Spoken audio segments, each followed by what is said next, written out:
அற்புதங்களை செய்யும் ஆண்டவருடைய திருப்பெயரில் உங்கள் அனைவருக்கும் அன்பின் வாழ்த்துக்கள்.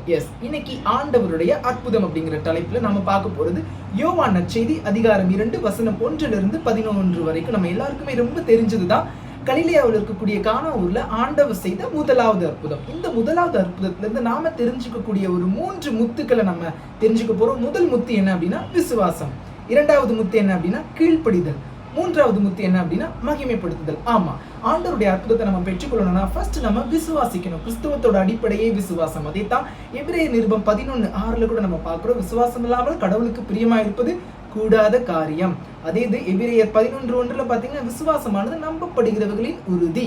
ஓகே, இப்போ என்ன விசுவாசம்? அன்னைக்கு அந்த கல்யாண வீட்டுல திராட்சை ரசம் குறைவுபட்டக்கூடிய நேரத்துல கூட அவங்க விசுவாசிச்சாங்க. இயேசுவின் தாய் அவங்க வேலைக்காரருக்கு போய் சொல்லி ஜீசஸ் என்ன சொல்றாரோ அது செய்யுங்கன்னு சொல்லி அப்போ அவங்க விசுவாசிச்சாங்க. நிச்சயமா ஆண்டவர் இருக்கிற இடத்துல நிச்சயமா அற்புதம் நடக்கும்னு விசுவாசிச்சாங்க. ரெண்டாவது கீழ்ப்படிதல்.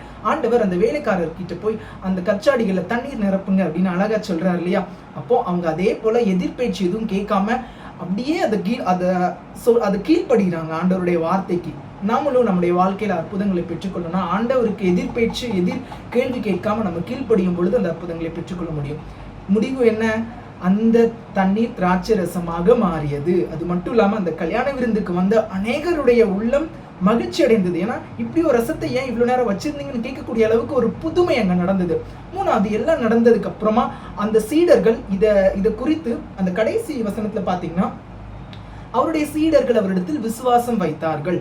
தம்முடைய மகிமையை ஆண்டவர் வெளிப்படுத்தினார். ஆண்டவர் மகிமையை வெளிப்படுத்த அந்த அற்புதத்துல அவருடைய சீடர்கள் அவர் மேல இன்னும் அதிகமா விசுவாசம் வைக்கிறாங்க. ஸோ அன்புக்குரியவர்களே, நீங்களும் உங்களுடைய வாழ்க்கையில ஆண்டவருடைய அற்புதங்களை பெற்றுக்கொள்ள விசுவாசித்து அவரை நம்பி அவரை மகிமைப்படுத்துங்கள். ஆண்டவர் உங்களை ஆசீர்வதிப்பாராக.